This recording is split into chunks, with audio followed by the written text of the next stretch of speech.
people like me. You need people like me so you can point your f***ing fingers and say, that's the bad guy. That's the bad guy. That's the bad guy. That's the bad guy. That's the bad guy.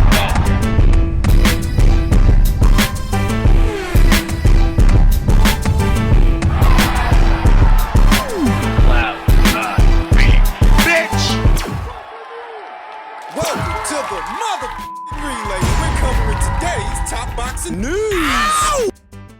Okay, we'll start with this. Reigning IBF bantamweight champion Ebony Bridges has revealed that she's made over 250,000 pounds from her sponsorship with OnlyFans. Ebony Bridges is a pretty business-savvy businesswoman, and she knows that in a sport of boxing, marketing is important. Now, how you go about marketing yourself is all specific to the individual. Ebony Bridges herself is comfortable with her physique, comfortable enough that she'll let you get a peek for a price. And it's made her a pretty penny. So what's wrong with that? Ebony is one of 4 champions in today's bantamweight division. There is WBA champion, newly crowned, Nina Hughes of the United Kingdom. Mexico's own WBC champion, Yuli Hangaluna. Denmark's own 2-division WBO champion, Dina Thorsland. And of course, Ebony Bridges, who I just mentioned. Ebony is one of 4 champions at this weight, but of the 4, Ebony is the most well-known. You can imagine that paints several targets on her back. The winner of the upcoming Shannon Courtenay versus Nina Hughes fight, they're going to be gunning for Ebony. Fight that's set to go down June 10th. I believe Josh Warrington will be headlining. We're also going to see Johnson versus Courtenay for the IBF's Super Bantamweight title on that same undercard. This is a very important fight and a very important sequence of fights because it segues into a unification match which this division sorely needs. Whether Nina Hughes keeps the belt or loses it to Shannon Courtenay. Shannon Courtenay, who fought Ebony Bridges before, beat Ebony Bridges before. I don't necessarily agree with the judges' scorecards, but officially, Shannon beat Ebony. She may face her again if she beats Nina. I think she can. Looking at these 2 potential opponents for Ebony, which one is the harder fight? Nina Hughes, like Ebony Bridges, is a mid-range to inside fighter. And because of Nina Hughes' physical dimensions, that she's not the tallest or longest or rangiest bantamweight, she's a pint-sized bantamweight. She's very compact. She has to fight mid-range to inside. She doesn't have much of a choice. She ain't got the option to box from the outside because she ain't got long enough levers to do that. She's a mid-range to inside fighter like Ebony. And for Ebony, well, that makes things a little easier. Ebony Bridges, who is a mid-range to inside pressure fighter. Opposite the ring, Nina Hughes, she doesn't have to work quite as hard to find Nina because her and Nina got the same sweet spot. They're both mid-range to inside fighters. I will say that Nina seems a little bit more fleet of foot to me than Ebony does. Ebony's more flat-footed. That's the caveat. That's the trade-off. Where Ebony Bridges is a bigger puncher than Nina Hughes, a bigger puncher, I think, Nina, she's more agile than Ebony. But they're both mid-range to inside fighters. They're both close-quarters fighters, whereas Shannon is a little bit more malleable. Mobile. Part of the reason Shannon Courtenay was able to win a points decision, a hard-fought points decision against Ebony Bridges is Shannon Courtenay. She's a little taller than Ebony and more mobile. Part of Shannon Courtenay's strengths, she can make herself a moving target and set up her shots while she's on the move, working while she's on the move. On the go. She's got a strong right hand, she does, a very strong right hand, but she's not a one-trick pony. She's not a one-handed fighter. And she's got a good set of legs under her, which makes getting mid-range to inside on her a bit of a trial. Can be, because she's not going to stay in one spot. You know, a part of what costed her that Jamie Mitchell fight is she had a leg injury going into it. She has since had surgery on that injury, has since had time to recuperate, has since had time to get back in the winner's bracket. She's back to her old self.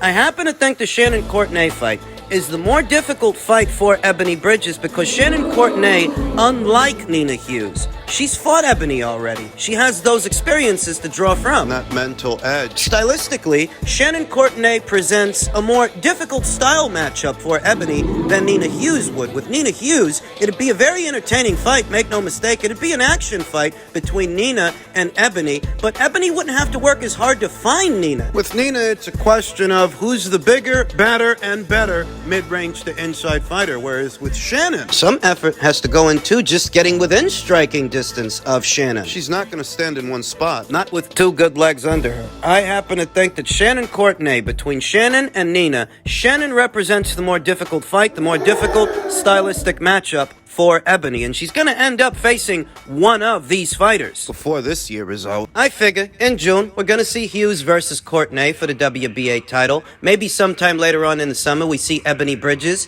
in a tune-up fight. Remember that she's coming off a hand surgery. Then maybe in the fall or winter months, we see Bridges versus the winner of this fight, this WBA title fight between Nina Hughes, the champion, and Shannon Courtenay, the challenger, former champion. And I don't think that either fight is an easy fight. Easy, you understand. But the easier stylistic matchup for Ebony would be Nina. Easier, at least, than facing Shannon Courtenay again. I think Nina Hughes, the Nina Hughes fight, would be a more winnable fight for Ebony than the Shannon Courtenay rematch. What I think. Based on what I've seen so far, if Nina Hughes has it in the bag to beat former champion Shannon Courtenay, if she's got more tricks up her sleeve, we'll see what they are and how that might affect an Ebony Bridges unification match moving forward. Men's cruiserweight news. Amir Abdullah reveals Badu Jack title defense could feature in the next Saudi Arabian boxing event. It might be flying a bit low on the radar that Badu Jack very recently signed to Skills Challenge Promotions. Over there in the Middle East, they're the ones that promoted the Lucas Brown versus Jarrell Miller fight. Doing shows over there. Skills Challenge Entertainment's newest signing is in line to headline the Kingdom's next boxing event. Amir Abdullah, the head of boxing at Saudi Arabian company Skills Challenge Entertainment, has indicated in an interview with Boxing King Media that their next boxing event will likely be in the third quarter of 2023, with September or October not in the third quarter, but still mentioned most likely. I gotta admit, I didn't think Jack would win that belt. I didn't. I thought Lunga, being younger and somewhat fresher than Jack, he'd keep the belt. He'd keep the title. But as it stands, Badu Jack. He's still good for Lunga Makabu, even at this age. That really surprised me. It surprised me because the fight before that looked like Father Time was finally starting to catch up to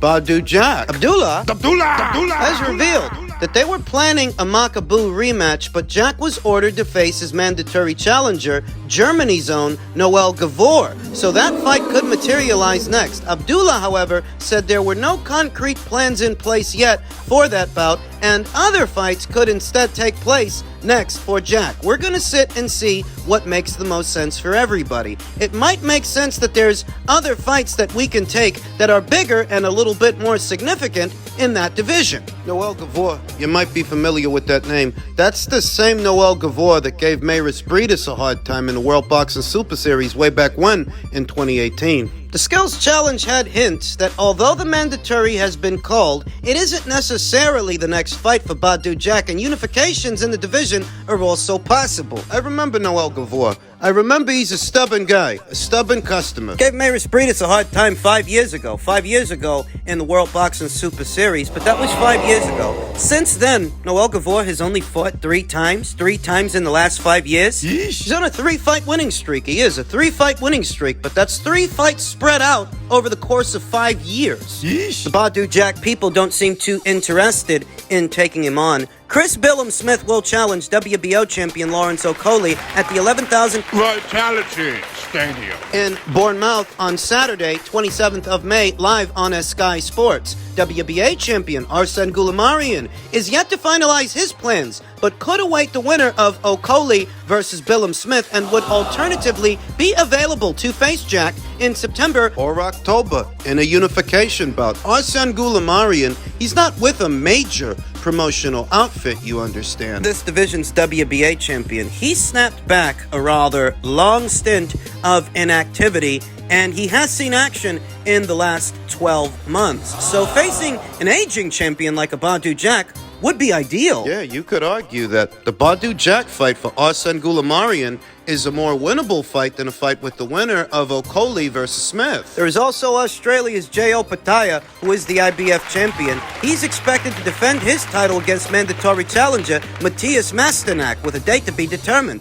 All three champions may be available for a unification, but whether the mandatory can be postponed and a unification fight or a separate bigger fight can be agreed upon is yet to be seen. Now, these are not the only guys in the running for a Badu Jack fight. There is also former light heavyweight champion Sergey Kovalev. That's right. You can believe that. That guy's still fighting. That guy's still around. Him and Badu Jack are in the same age group. Him and Badu Jack shop at the same supermarket for prostate exams. Egis Klimas very recently stated he's interested in a Badu Jack versus Sergey Kovalev fight. For those that don't know, Egis Klimas, he's handling Sergey's career these days. WBC Cruiserweight World Champion Badu Jack recently told ProBox TV News that his most desired fight in the division would be against former two-time light heavyweight champion Sergey Kovalev. It's his most desired fight, more desirable than a Noel Gevor fight. Sergey Kovalev moved up a weight class last year, making a good start on his 200-pound debut with a unanimous decision victory over undefeated Bulgarian Tervel Pulev. Kovalev is currently managed by Egis Klimas, who spoke exclusively to the network. Turtle Pulev is Kubrat Pulev's brother. Sergey Kovalev, he very recently beat Tervel on points. Of course, this fight is interesting, Klimas said. It makes huge sense to put these two veterans together. It would be a great fight for everybody involved. It would be great for boxing fans to make this fight for the WBC title. There are no bigger names in the cruiserweight division than Badu Jack and Sergey Kovalev. To some degree, that's true. To some degree, it is. Arsene Goulamarian is no superstar in France. He's no superstar in his neck of the woods. Neither is WBO champion Lawrence Okoli. He's not either. Why do you think the fight with Chris Billum Smith is in Bournemouth? Bournemouth is Chris Billum Smith's neck of the woods. Lawrence will be the away fighter. No superstar. Now, J.O. Pataya, young unbeaten J.O. Pataya, reigning IBF champion. I think he's got some star power in Australia, some A bit. in his neck of the woods, but he hasn't fought in a while. That makes Badu Jack and Sergey Kovalev two of the more notariable names in the division. They're not superstars either, you understand. Their best days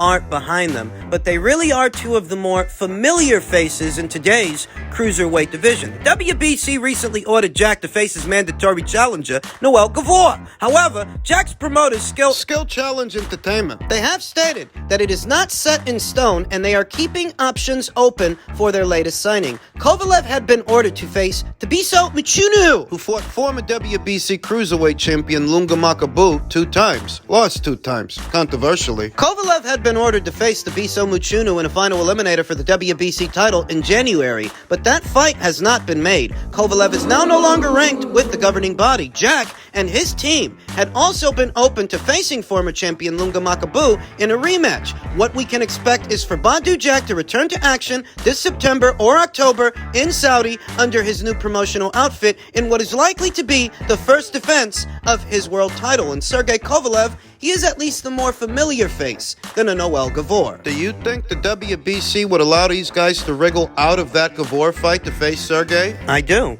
Absolutely. 100%. Noel Gavor's only fought 3 times in the last 5 years. He ain't got the name value of a Sergey Kovalev, and he's got no major backing to fight for him. To fight for his title shot, to ensure that he gets it, put pressure on the WBC. And the WBC, they're a sanctioning body for hire. They whore themselves out to whoever can bring them the biggest sanctioning fees. So if push comes to shove and they can actually do a deal with Sergey for Badu to fight him in September, the WBC will allow it. Isn't that a bit unethical, though? Perhaps, but it is in keeping with what we expect from the WBC and how they move. The money is right. We might get Badu Jack versus Sergey Kovalev next for the WBC Cruiserweight title.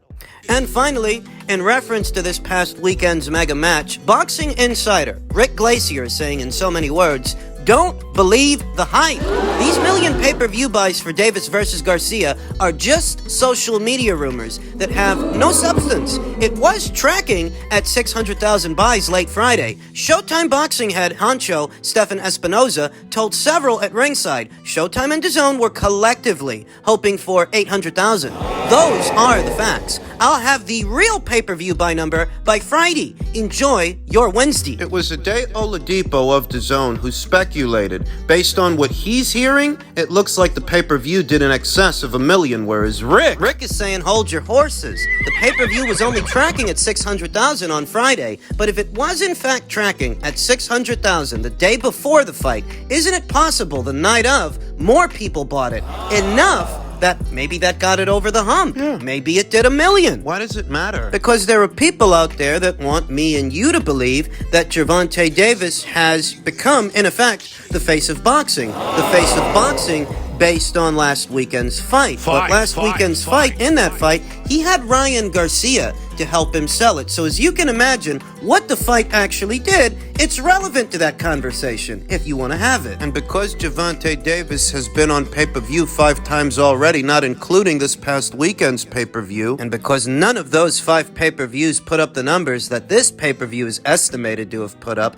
it's relevant. Relevant to this conversation, if you want to have it. In truth, I don't think it's all that important whether it did 800,000 or over $1 million, because irrespective of what that particular fight did, to really know if Gervonta Davis is the face of boxing, you'll have to see what he does in his next fight. And I guarantee you, his next fight won't do the robust numbers that this weekend's fight did, because he had Ryan to help him. And he won't next time. They're overstating Gervonta Davis's role and his marquee value in reference to this weekend's fight and downplaying Ryan's. Ryan is why it sold so much. Now, there are some who get offended whenever you say that, and the question is, what are they getting so bent out of shape about? And why are they so desperate for Gervonta to be the face of boxing? Well, it's a culture war. That's what it is. There are tribalistic individuals out there who perhaps don't identify with, say, a Canelo Alvarez. And don't like it too much that he sells more in America than every American fighter. It's nails on a chalkboard to them when you remind them that in America, this guy draws the most, generates the most, sells the most, and makes the most. They prefer that position be occupied by someone more akin to them, somebody they identify with. But I'm not here to coddle anybody's fragile fucking ego. I'm not. There are some tribalistic individuals that are using boxing as a vehicle for a culture war, a microcosm. Irrespective of what the facts are. They're using boxing as a microcosm for a culture war. They want the face of boxing to be somebody that they identify with, irrespective of the facts. The facts are the only thing I care about. Truth, the vast majority of people only care about the facts, not the feelings. And this feeling that Gervonta Davis is the face of boxing comes from a desperate need for validation. They know which market the PBC markets Gervonta Davis to. And it is that market that is seeking validation in the claim he is now the face of boxing, based on what the Ryan Garcia fight did, as if Ryan Garcia has nothing to do with that. They want validation. Thereby explaining why they get offended when you iterate these facts of the matter, that in all likelihood, Gervonta Davis's next fight isn't going to do what this fight did because he had Ryan to help him sell this fight. He wasn't doing numbers like this before that. They get upset when you point that out. They take it as a personal attack. As if it's not a fact, because they're not concerned with the facts. They're all about feelings. I don't give a fuck about your feelings. Nobody gives a fuck how you feel. This is what makes this a relevant topic, a relevant conversation. What did the fight really do at the box office, and what does that mean moving forward?